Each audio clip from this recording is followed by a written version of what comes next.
Olá, pessoal, sejam bem-vindos a mais uma aula. Aula de hoje, prosseguindo no estudo do Poder Executivo, vamos examinar processo e julgamento dos governadores. Vamos analisar tanto o processo de julgamento no caso de crime comum, como o processo de julgamento no caso de crime de responsabilidade.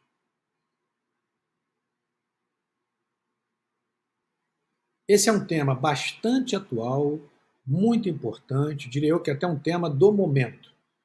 Nós vimos recentemente os chamados atos antidemocráticos. Vimos, inclusive, governador, veja só, respondendo criminalmente, sendo afastado de suas funções. Então, nós vamos estudar processo de julgamento de governadores, tanto no caso de crime de responsabilidade, como também no caso de crime comum.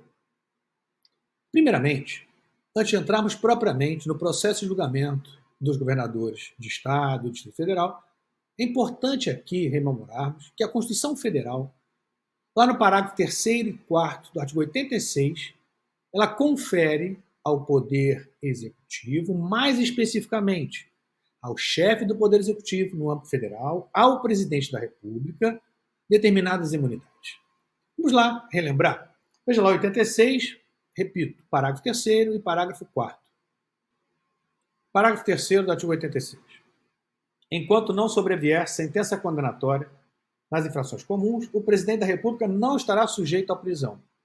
Nós vimos, na aula em que estudamos Poder Executivo no âmbito federal, o presidente da República, que o presidente da República não pode ser preso processualmente.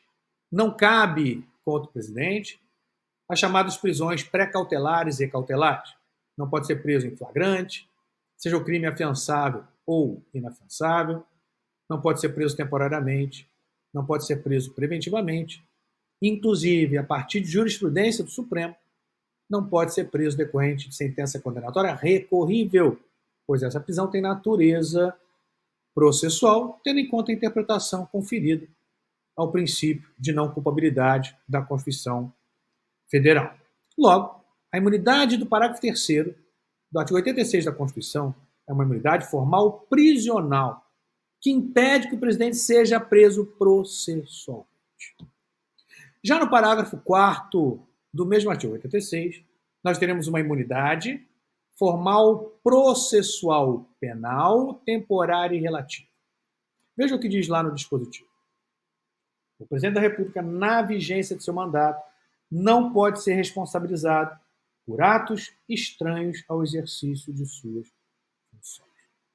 Impede que o presidente seja processado, responsabilizado na vigência de seu mandato por crimes, infrações penais estranhas às funções, não relacionadas às funções. Como falado, imunidade formal processual penal, temporária relativa. Essas imunidades, elas são conferidas ao presidente da República, tendo em conta as funções da mais alta relevância que a Constituição confere ao Poder Executivo e ao presidente da República como chefe do Poder Executivo. Mas que funções são essas? Funções não apenas, atenção, de chefe de governo, não apenas função de chefe de governo, de chefe da administração pública federal, mas principalmente nas funções de chefe de Estado, de comandante em chefe das Forças Armadas. Então perceba que o presidente da República tem funções de chefia de Estado, chefia de governo, chefe da administração pública federal, comandante em chefe das Forças Armadas. Não há correspondência, não há perfeita simetria entre as funções de chefia do Poder Executivo no âmbito federal e chefia do Poder Executivo no âmbito estadual, distrital e também, por obviedade, municipal. E mais, as imunidades, não apenas do presidente da República, mas imunidades parlamentares, por exemplo, são exceções. Exceções dentro de um Estado chamado de republicano. O princípio republicano tem diversos desdobramentos. Um deles, tratamento igualitário entre todos os membros daquela sociedade. Assim sendo, imunidades são excepcionais, exceção a partir da leitura democrática do próprio princípio republicano. E sendo excepcionais, elas têm que estar previstas expressamente na Constituição Federal. Dito isso, a Constituição Federal ela não traz qualquer previsão quanto à imunidade do chefe do Executivo no âmbito estadual e no âmbito distrital. A Constituição não estabelece qualquer imunidade para governadores de Estado ou do Distrito Federal. Veja, por exemplo, que a Constituição estabelece imunidade para os parlamentares no âmbito federal, para deputados e senadores. Pegue, por exemplo, artigo 53 da Constituição. Vamos lá. 53 caput. Os deputados e senadores são invioláveis, civil e penalmente, por quaisquer de suas opiniões, palavras e votos. Imunidade material. Veja agora a imunidade formal prisional e também a imunidade formal processual, respectivamente, parágrafo 2º e 3º do mesmo 53. Desde a expedição do diploma, os membros do Congresso Nacional não poderão ser presos. Imunidade formal prisional. Salvo em flagrante crime inafiançável, nesse caso, os autos serão remetidos dentro de 24 horas à casa respectiva para que, pelo voto da maioria de seus membros, resolva sobre a prisão. Parágrafo 3º. Recebida a denúncia contra senador ou deputado, o crime ocorrido após a diplomação, o Supremo Tribunal Federal dará ciência à casa respectiva, que, por iniciativa de partido político nela representado, e pelo voto da maioria de seus membros, poderá, até a decisão final, sustar o andamento da ação. Suspender o processo. Imunidade formal, processual. Expressas na Constituição. A Constituição traz imunidade material, imunidade formal prisional, imunidade formal processual para deputados estaduais. Será que ela tem essa previsão? Sim, se não tiver, como nós dissemos, não há que se falar em imunidade sem previsão expressa na Constituição. Dê uma olhada no 27, parágrafo 1º da Constituição. 27, parágrafo 1º. Veja o que diz lá. 27, parágrafo 1º. Será de 4 anos o mandato dos deputados estaduais, aplicando-se-lhes as regras desta Constituição sobre sistema eleitoral, inviolabilidade e imunidades. Ou seja, aplicando-lhes as regras desta Constituição sobre imunidade e inviolabilidade parlamentar.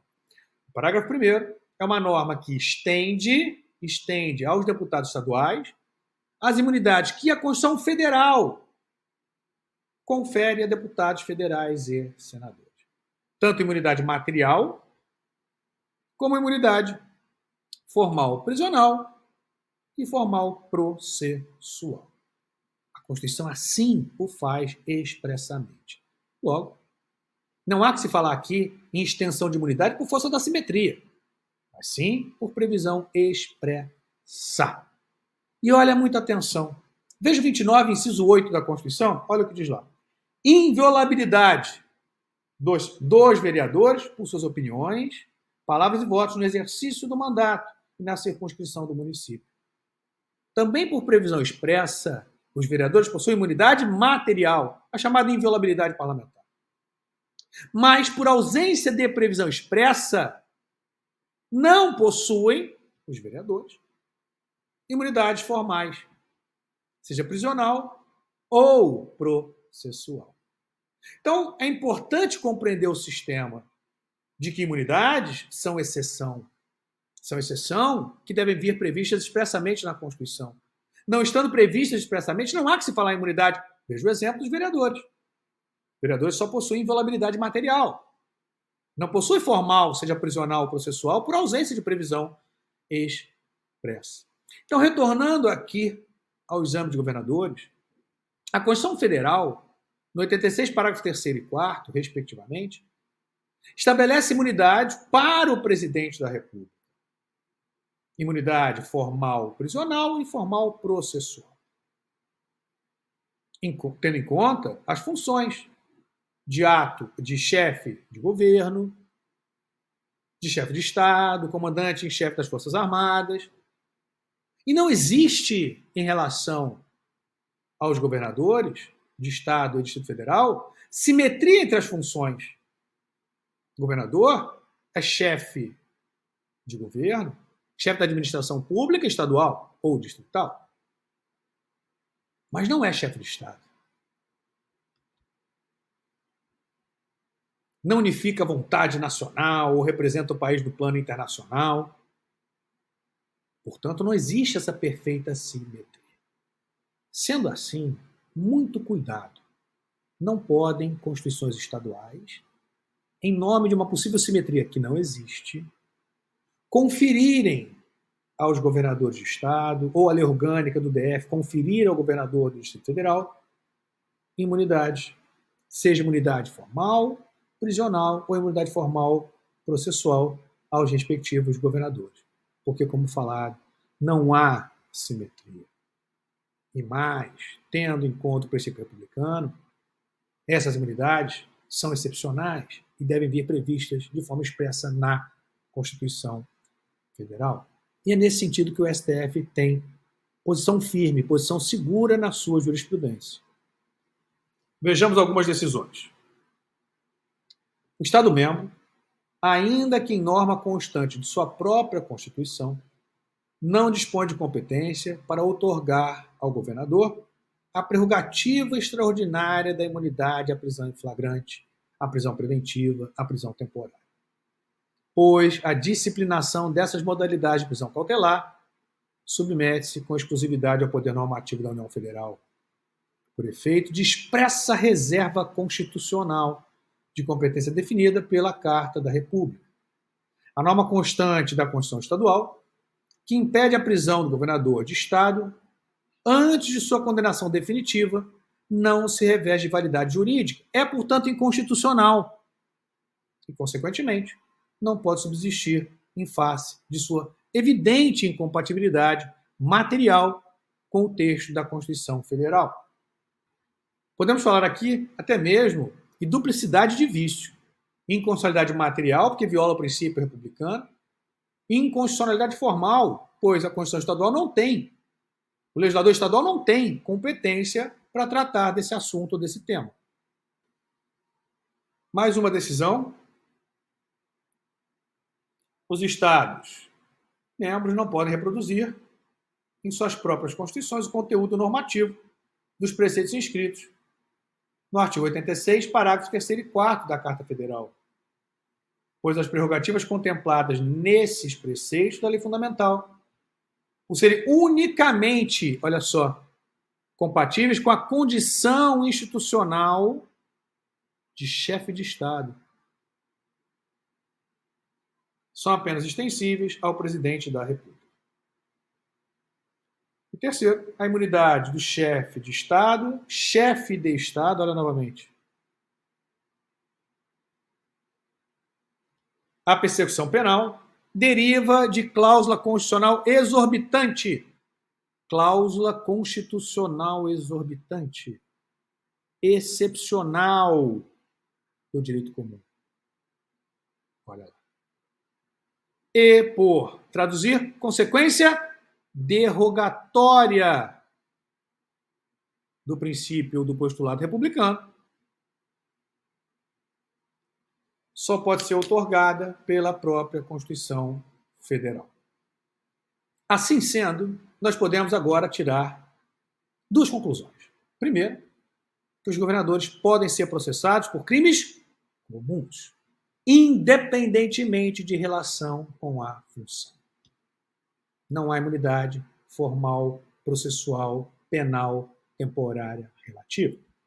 Então, governadores de Estado e também Distrito Federal podem ser processados por crimes comuns, independentemente da relação com as funções. Segunda conclusão: os governadores de Estado ou do Distrito Federal podem ser presos em flagrante delito, crime afiançável ou inafiançável, temporariamente, preventivamente. E até mesmo em decorrência de sentença condenatória recorrível, desde que presente os requisitos que autorizam a preventiva. O juízo exercido pelo órgão jurisdicional competente. Não possuem, portanto, imunidade formal prisional que impeça que eles sejam presos cautelarmente. Podem ser, inclusive, afastados de suas funções. O Poder Judiciário pode determinar o afastamento das funções. Pode adotar medida cautelar diversa da prisão. Veja o artigo 319 do Código de Processo Penal, olha o que diz. São medidas cautelares diversas da prisão. 1. Comparecimento periódico em juízo, no prazo e nas condições fixadas pelo juiz, para informar e justificar a atividade. 2. Proibição de acesso ou frequência a determinados lugares, quando, por circunstâncias relacionadas ao fato, deva o indiciado ou acusado permanecer distante desses locais para evitar risco de novas infrações.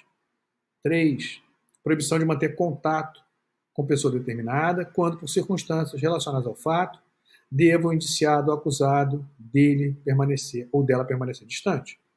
4. Proibição de ausentar-se da comarca quando a permanência seja conveniente ou necessária para investigação e instrução. 5. Recolhimento domiciliar no período noturno e nos dias de folga, quando o investigado ou acusado tem a residência e trabalhos fixos. 6. Suspensão, olha só que importante. Suspensão do exercício de função pública ou de atividade de natureza econômica ou financeira, quando houver justo receio de sua utilização para a prática de infrações penais. 7. Internação provisória do acusado nas hipóteses de crimes praticados com violência ou grave ameaça, quando os peritos concluírem ser inimputável ou semi-imputável. 8. Fiança nas infrações que admitem, para assegurar o comparecimento a atos do processo, evitar a obstrução de seu andamento ou em caso de resistência injustificada à ordem judicial. E 9. Monitoração eletrônica.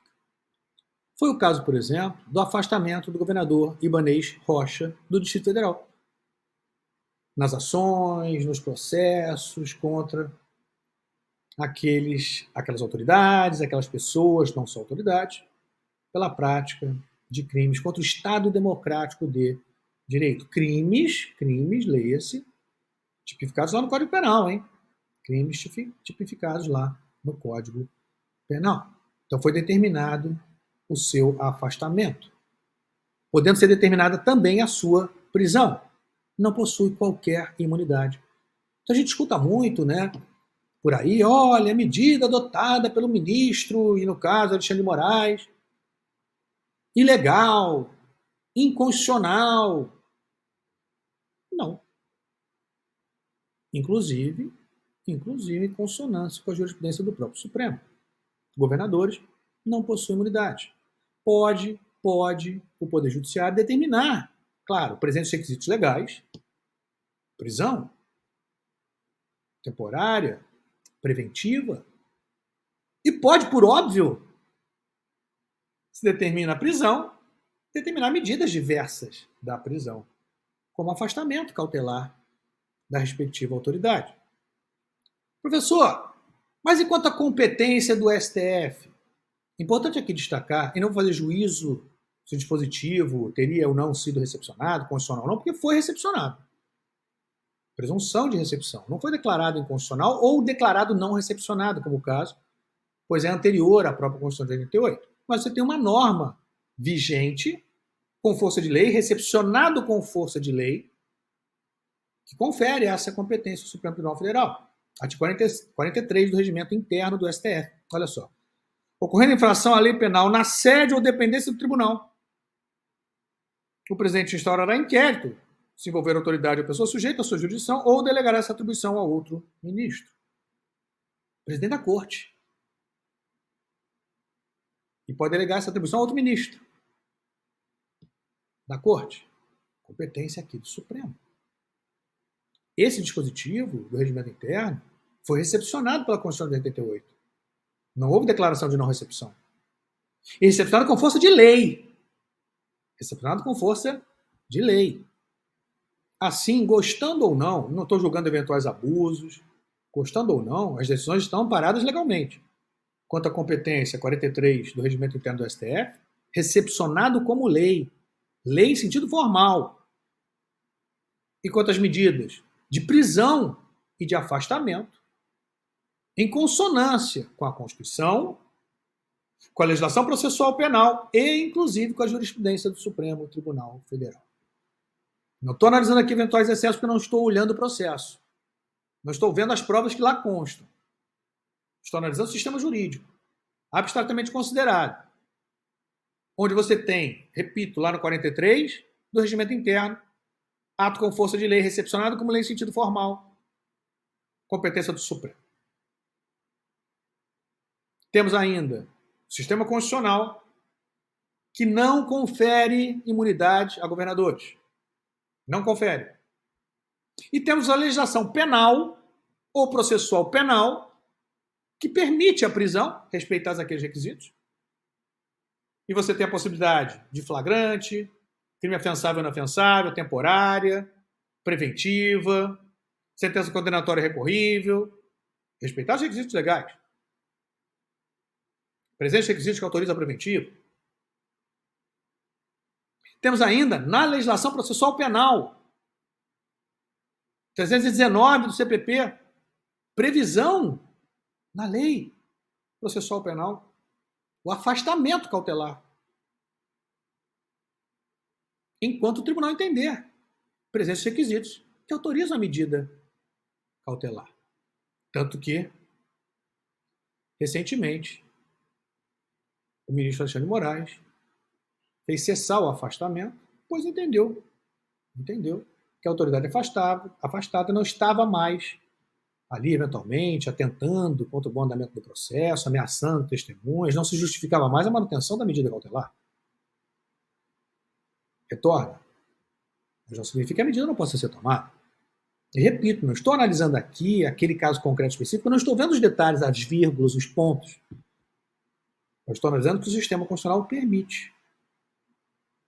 Nós escutamos muitas vezes, medida autoritária, não pode, legislação não permite, Constituição muito menos.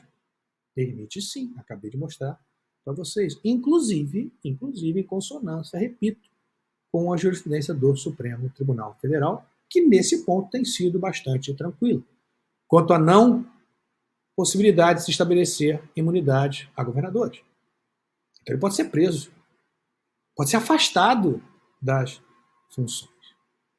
E chama a atenção para uma decisão importante, veja aqui. Governador de estado afastado, olha só, então pode ser afastado cautelarmente de suas funções.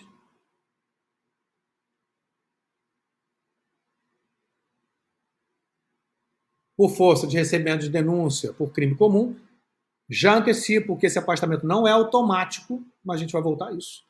Não tem legitimidade ativa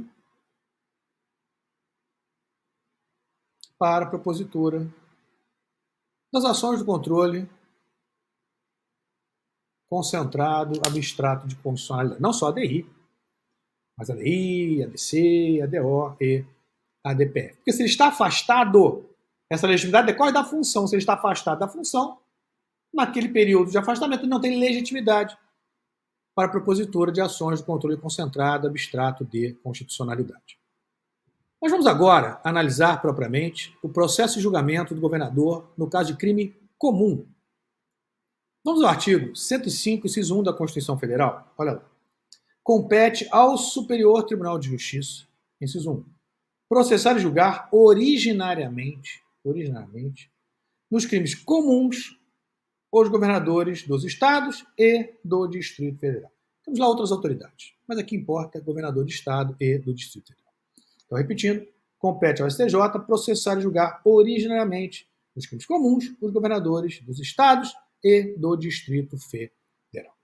Bom, primeira questão aqui que eu já destaco para os senhores é que não há qualquer juízo político prévio de admissibilidade exercido por Assembleia Legislativa do Estado ou Câmara Legislativa do Distrito Federal para autorizar o STJ a receber a denúncia ou queixa-crime contra o governador do Estado ou do Distrito Federal. Não existe, portanto, em relação ao processo de julgamento dos governadores por crimes comuns, juízo de admissibilidade político exercido pelo Poder Legislativo. A acusação, portanto, a denúncia ou queixa-crime, ela é ofertada diretamente ao STJ, cabendo ao STJ exercer juízo jurídico de admissibilidade, analisar se recebe ou não a peça acusatória. Não recebendo, arquiva-se. Recebendo, instaura-se o processo. Mas aqui é importante já fazermos alguns destaques. O que é que pode oferecer essa acusação perante o STF? Procurador-Geral da República ou o ofendido, no caso de crime de iniciativa privada. Então, oferecido diretamente ao STJ, em caso de crime comum praticado por governador de Estado ou do Distrito Federal, independentemente de relação com a função. E, repito, não há qualquer juízo político exercido pelo Poder Legislativo para autorizar o STJ a receber a respectiva denúncia ou queixa-crime. Mas aqui eu faço ainda uma outra observação importante. O STJ, a partir de uma leitura restritiva feita pelo STF em relação ao foro por prerrogativa de função de deputados estaduais, deputados federais e senadores, o STJ, trazendo a razão de decidir, que o STF utilizou lá para deputados federais e senadores, onde o STF diz que o foro por prerrogativa de função de deputados federais e senadores, no STF, só se aplica se a infração imputada tiver relação com a função. Do contrário, primeira instância. Do contrário, não há foro por prerrogativa de função. O STJ trouxe essa razão de decidir para examinar o foro por prerrogativa de função no caso de governadores de Estado ou do Distrito Federal. E decidiu o STJ, não o STF, que só se aplica a regra do 105, inciso 1, foro por prerrogativa de função no STJ, se a infração imputada ao governador penal, se o crime imputado ao governador tiver relação com a função, tiver sido praticado durante o exercício do mandato e relacionado às funções do governador do Estado ou do Distrito Federal. STJ, governadores, crimes comuns, artigo 105, inciso 1. Observação. Ação penal 857, decisão do STJ, apenas para os crimes praticados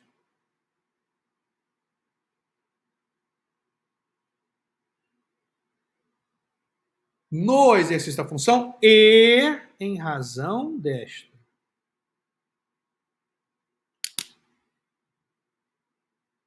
Não foi praticado no exercício da função ou em razão desta primeira instância.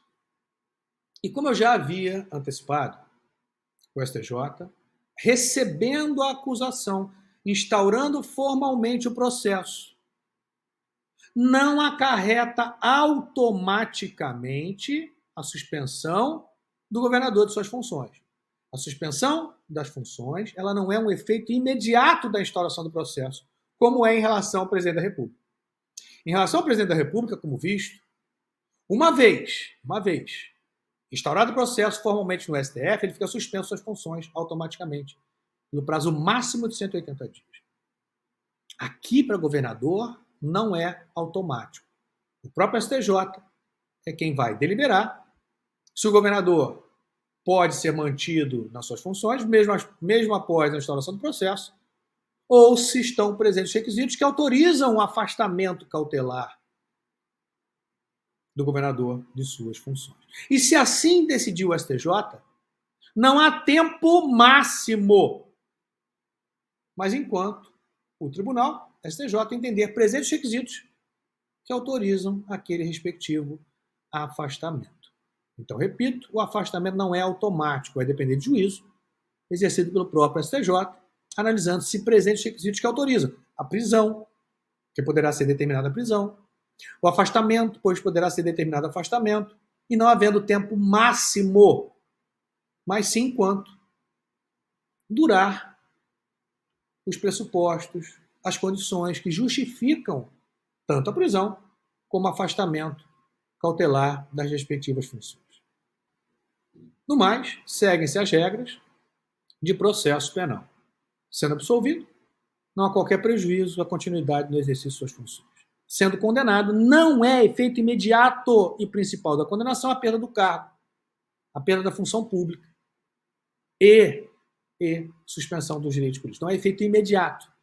Vai depender do crime pelo qual ele venha a ser condenado.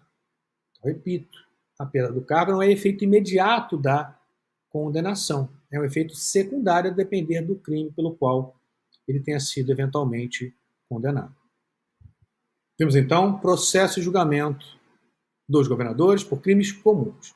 Agora, processo e julgamento dos governadores por crimes de responsabilidade. Primeiro destaque que eu faço para vocês é que não cabe ao Estado, via Constituição Estadual, leis estaduais, estabelecer regras de processo e julgamento para governadores de Estado nos crimes de responsabilidade. E por que não? Porque a competência, ela é competência da União. Veja o artigo 22, inciso 1 da Constituição Federal.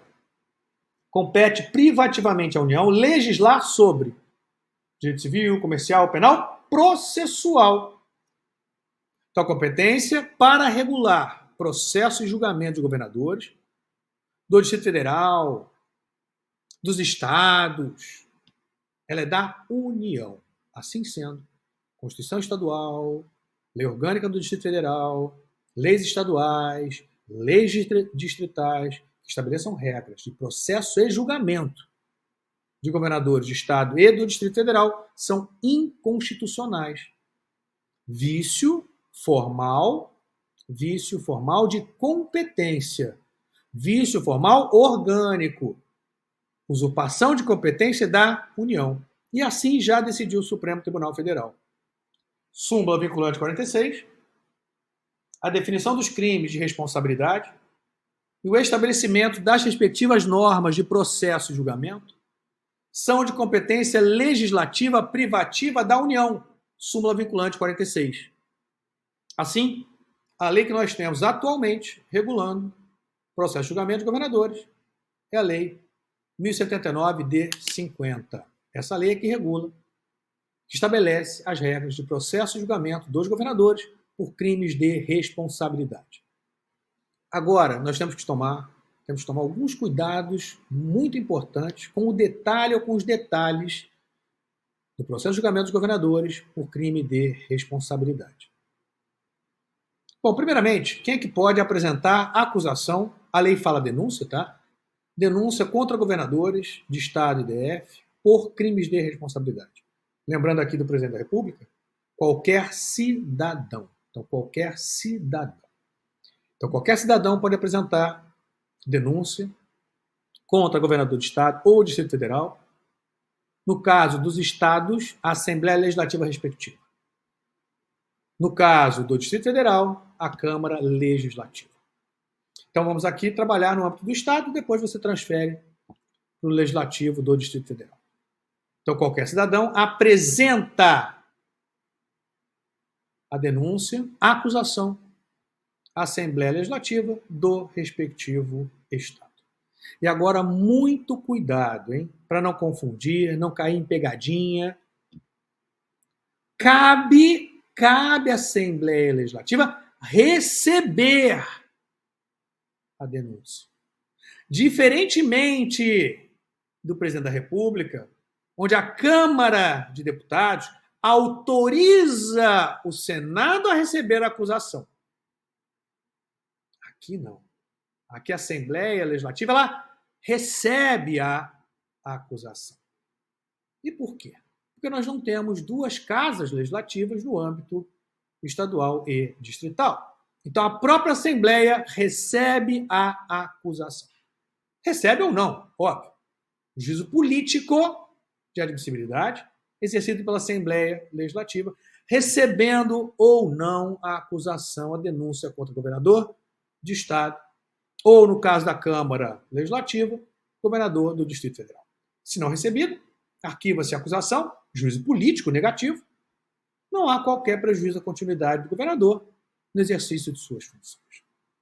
Se recebida, não há, diferentemente do que ocorre em relação ao presidente da República, a suspensão automática do exercício das funções. Não há afastamento automático do exercício das funções. Vai caber à respectiva Assembleia Legislativa, em juízo político, deliberar e decidir quanto ao afastamento das funções. Lembrando que, no caso do presidente da República, uma vez instaurado o processo, recebida a acusação contra o presidente da República no Senado Federal, após a autorização da Câmara, mas instaurado o processo no Senado, o presidente fica automaticamente suspenso das funções no prazo máximo de 180 dias. Aqui não há essa suspensão automática, tá? Então a Assembleia vai exercer juízo político. Negativo, não recebendo, arquiva a acusação, não há prejuízo à continuidade do governador no exercício de suas funções. Caso a Assembleia Legislativa exerça juízo positivo de admissibilidade, político, ela recebe a denúncia, instaura o processo e delibera quanto ao afastamento. Então é possível que se receba a denúncia, se instaure o processo, mas não seja afastado. Não seja afastado. Mas pode-se, ou pode a Assembleia Legislativa ou Câmara Legislativa do DF decidir quanto ao afastamento. Vamos ver algumas regras importantes na Lei 1079 de 50. Artigo 75. É permitido a todo cidadão denunciar o governador. Então veja, legitimidade, qualquer cidadão. Perante a Assembleia Legislativa, olha lá, perante a Assembleia Legislativa.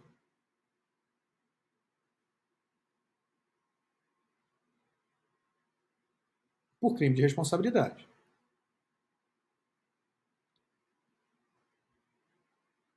76, algumas regras de índole mais formal. A denúncia assinada pelo denunciante, com firma reconhecida, deve ser acompanhada dos documentos que a comprovem, ou da declaração de impossibilidade de apresentá-los como indicação do local em que possam ser encontrados.